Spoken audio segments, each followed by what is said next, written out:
Imagine being told your entire life that you don't belong somewhere, and proving everyone wrong with nothing but a nose, a spoon, and pure stubbornness. Picture a kitchen in the most demanding city in the world for food, where one bad review can end a career and one good dish can change a life. Now picture the last creature anyone would expect to save that kitchen. Small, gray, four-legged, and absolutely convinced he was born to cook. This is the story of a rat who wanted to be a chef, a boy who couldn't cook a thing, and a partnership so strange it shouldn't have worked, but did. Stick around, because by the end, you'll never look at a simple vegetable stew the same way again. Our story begins far from any five-star kitchen, in the attic of an old woman's countryside home, where a colony of rats survives by scavenging whatever scraps they can find. Among them is a young rat with an extraordinary gift, an incredibly refined sense of smell and taste, far beyond anything his family has ever seen. While the rest of the colony eats to survive, he tastes to understand, mixing ingredients, testing combinations, dreaming of flavors none of his kind would ever bother imagining. His father, the practical and protective leader of the group, sees this gift as useful only for one thing: sniffing out poisoned food before it reaches the colony. But our hero wants more. He's fascinated by a very different world entirely, the world of human cooking, one he's only glimpsed through secondhand cookbooks and old television broadcasts. At night, when the rest of the colony sleeps, our hero sneaks into the human part of the house to watch television. Good food is like music you can taste, color you can smell. Anyone can cook, but only the fearless can be great. It's through one of these secret viewings that he learns something devastating. The beloved chef has already passed away, his restaurant stripped of prestige after a brutal review from the country's most feared food critic. His secret hobby finally catches up with him one night when a supply run into the kitchen goes wrong. The homeowner wakes, weapon in hand, and chaos erupts. In the struggle to escape, the roof is damaged beyond repair, exposing the entire colony's hiding place to the human world. The clan is forced to flee immediately, abandoning their home for good. But in the panic, our hero risks everything to grab one last item before running: the cookbook that means more to him than his own safety. That choice costs him dearly. In the confusion of the escape, he's separated from his family entirely, swept away alone into the unknown tunnels beneath the city. Lost and alone in the sewers of Paris, our hero has nothing left but his wits, his nose, and the imagined voice of his idol urging him not to give up. I've just lost my family, all my friends, probably forever. If you focus on what you've left behind, you will never be able to see what lies ahead. Now go up and look around. Following that voice and his instincts, he claws his way upward, out of the darkness, until he finds himself staring through a skylight into the last place he ever expected to end up, the very restaurant once owned by the chef he idolized.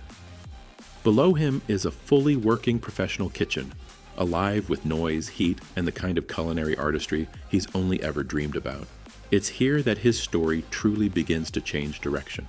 At the same time, a clumsy, awkward young man is hired at the restaurant for the lowest job available, taking out the garbage, using a letter of introduction connected to the late chef. Almost immediately, he causes a disaster, ruining a pot of soup meant for the dining room. Desperate and unsupervised, he tries to fix it and fails completely. That's when our hero, still watching from the shadows, makes a decision that will define the rest of the film. Rather than escape while he has the chance, he steps in and fixes the soup himself, working quickly and quietly before anyone notices. Moments later, that same soup is accidentally served to a food critic, and it's a triumph.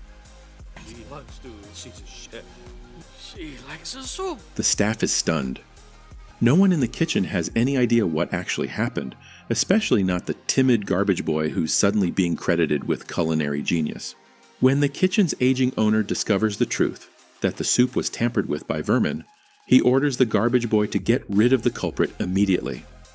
Alone outside, on the verge of finishing the job, the young man makes a shocking discovery. This rat can understand him. Huh? Did you not? You understand me? Desperate to keep his newfound reputation intact, and just as desperate to actually learn how to cook, he strikes an unlikely deal. How did you do that? Through trial, error, and no small amount of humiliation, the pair develop a bizarre but effective system. The rat directing the human's movements from underneath his tall chef's hat, guiding his hands like a puppeteer. It's ridiculous, it's fragile, and somehow it works. Say limits! I have 7 more orders!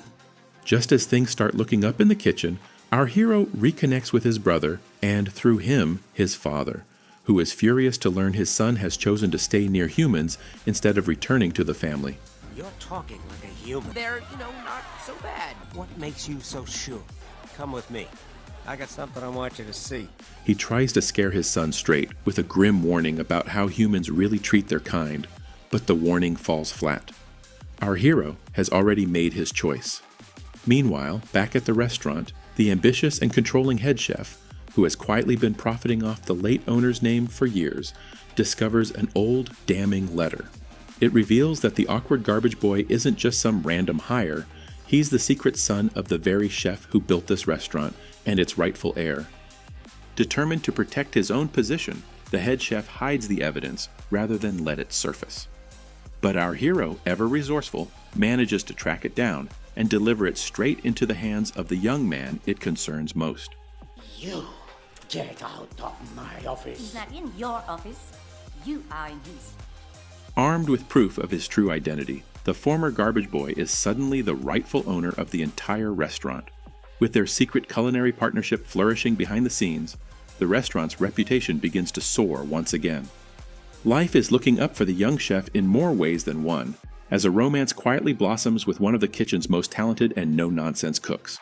Though the growing closeness between the two humans starts leaving our hero feeling more like an afterthought. Word begins spreading that the restaurant is thriving again.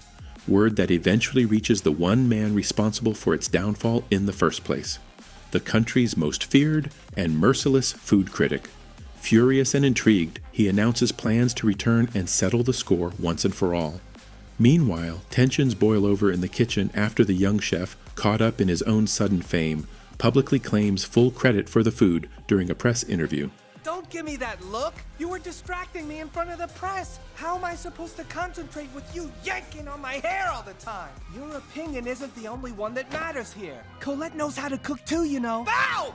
Alright, that's it! Hurt and enraged, our hero retaliates in the worst possible way, leading his entire family into the restaurant's pantry for an all-out raid. When the young chef discovers the destruction, he explodes in anger, banishing our hero and his whole family from the one place that ever felt like home. Dejected and alone once again, our hero is soon captured by the very chef who's been scheming against the young owner all along, a man eager to exploit his rare talents for profit. Back at the restaurant, without any culinary guidance, the young chef proves utterly incapable of cooking on his own, and everything begins falling apart. In a surprising turn, it's our hero's own father and brother who track him down and set him free, having finally begun to see him differently. He races back just in time, arriving to a kitchen in chaos and a staff ready to end him for good. But the young chef, in a moment of real courage, steps between them and finally tells the whole staff the truth about where all the talent has really been coming from. The truth is, I have no talent at all. But this rat, he's the one behind these recipes. He's the cook. The confession doesn't go over well. Most of the staff walk out in disbelief, unwilling to keep working in a kitchen secretly run by rodents. Even more surprising, our hero's once skeptical father has a change of heart after witnessing the young chef's loyalty and makes an extraordinary decision. We're not cooks, but we are family. You tell us what to do, and we'll get it done. He rallies the entire rat colony to help run the kitchen for one final high-stakes night of service. It's the young female chef, the same one our hero's partner has grown close to, who ultimately returns, remembering the very philosophy that started this whole journey, that truly anyone can cook, regardless of where they come from. For the night's most important and most feared guest, our hero makes a bold choice. Not an elaborate, fussy dish to impress a legendary palate, but a simple, humble, deeply personal one instead. The gamble pays off in a way no one expects, unlocking a wave of emotion in a man who hasn't felt genuine joy from food in years, and reminding him exactly why he fell in love with cooking in the first place. What follows is one of the most quietly powerful reviews ever put to paper. Proof that talent, heart, and heritage matter far more than where you come from. So the next time someone tells you that you don't belong in the kitchen, or anywhere else you're determined to be, remember the small, unlikely hero who cooked his way from the sewers of Paris to the top of the culinary world. If you enjoyed this breakdown, let me know in the comments, and don't forget to subscribe for more animated deep dives just like this one.